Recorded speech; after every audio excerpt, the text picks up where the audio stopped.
ഈ തുണിയും പിടിച്ച് നിൽക്കുന്നതിൻ്റെ പിറ്റേന്ന് എനിക്കും ഗിയാരയ്ക്കും കൂടി ഒരു നൃത്തം അവതരിപ്പിക്കാനുണ്ട്. അവൾ പിങ്ക് കളറുള്ള ഡ്രസ്സാണ്, എനിക്ക് പിങ്കൊന്നും തപ്പിട്ട് കിട്ടിയില്ല. ഒരു പീസ് തുണി കിട്ടി, അതുകൊണ്ട് എന്തെങ്കിലും ചെയ്യാമെന്ന് കരുതി. 6 മണിക്കത്തെ പരിപാടിക്ക് 8 മണിക്ക് എത്താം.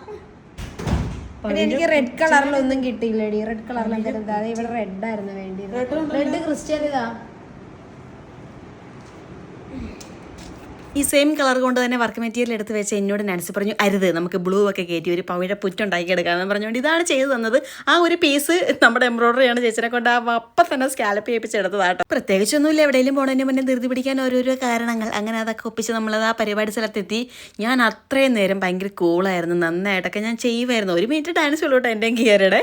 അപ്പോൾ ഇവരുടെ ഈ ഡാൻസൊക്കെ കണ്ടപ്പോൾ ഉണ്ടല്ലോ, എനിക്ക് എവിടെ നിന്നോ ഒരു ടെൻഷൻ ഇങ്ങോട്ട് വന്നിട്ട് അയ്യോ ഞാൻ എന്ത് ചെയ്യുമെന്നായിപ്പോയി. എനിക്ക് പേടിയാന്ന് ഡാൻസിട്ട് പറഞ്ഞപ്പോൾ ഡാൻസ് പറയാ, പിന്നെ 1 മിനിറ്റിലെ ആക്ഷൻ സോങ്ങിൽ ഇത് എന്ത് പേടിക്കാനോ, ഓരോരോ വേഷം കെട്ടെന്ന് പറഞ്ഞ് എന്നെ തളർത്തി കളഞ്ഞു കേട്ടോ.